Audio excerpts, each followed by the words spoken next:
Hi everybody, welcome to the Lightning Thief vocabulary for chapters 3 and 4. So we'll be doing the same thing we did last week, learning the 15 new vocabulary words and then 5 Greek root words on top of that. So you will be doing the same sort of thing we did before vacation.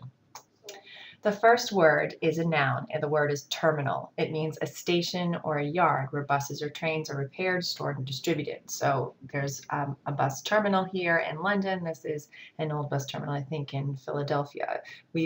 South Station is a railroad terminal and also a bus terminal. So you have to understand North Station is also a terminal. So you've probably been in a bus terminal or train terminal before.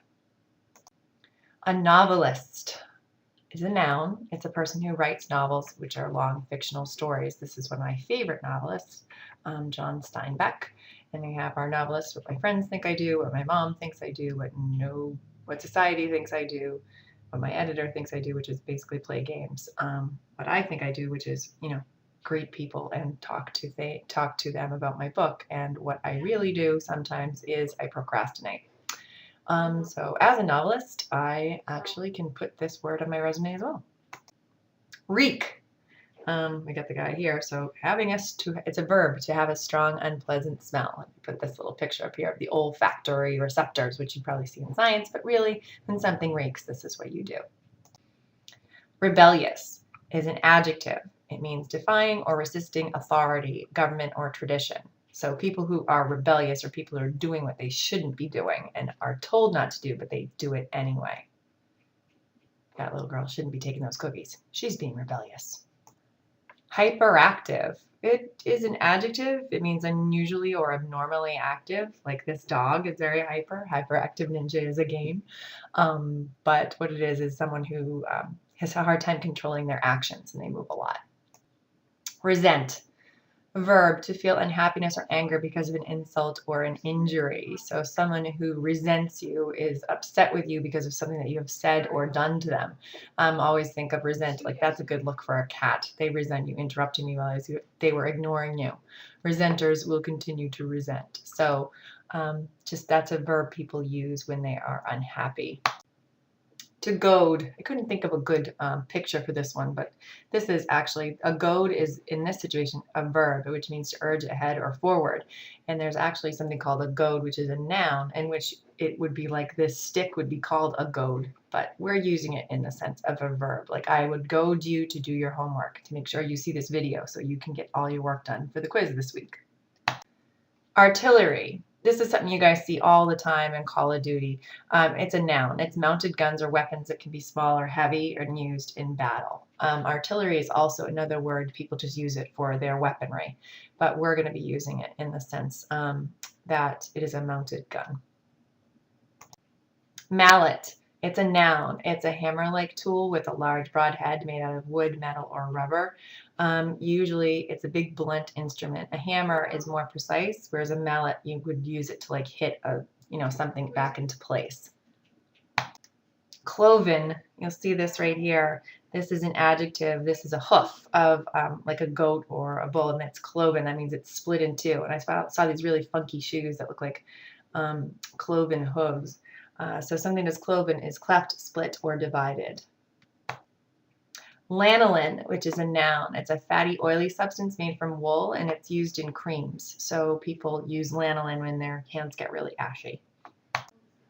Minion. I love these little guys. It is just a word for a server or a follower or a lower employee of a person in power. So in Despicable Me, he just calls all of his little guys minions. That is a noun.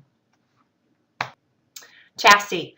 I know it looks like it says chassis, but is actually a French word, and it is chassis. And it says that a chassis is a noun, and it's the frame, wheels, and machinery of a vehicle. So you see that the car here, you can see the chassis. You don't necessarily see the wheels on it yet or the machinery that's under it, but this is in fact a chassis. Dissolve. It's a verb. It means to melt or to liquefy, to break up. And this picture sort of dissolving away. Pieces of it are starting to move out. Or if you have like tea and you put sugar in it, it dissolves in the sugar dissolves in the tea. Holographic. I love this one. Adjective, having to do with an image created by light. Like this was just an amazing thing they did with Tupac. They created a holograph of him a few years ago. And so when Kanye West and Jay-Z were on stage, they actually had Tupac, a hologram of Tupac between them. And holographic image here of the Matrix, if any of you guys have ever seen the movie, you can see that it's all made of zeros and ones.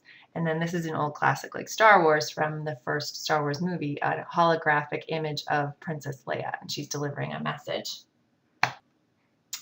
This is our Greek root, anti, against or opposed, and the examples are antibiotics and anti-government.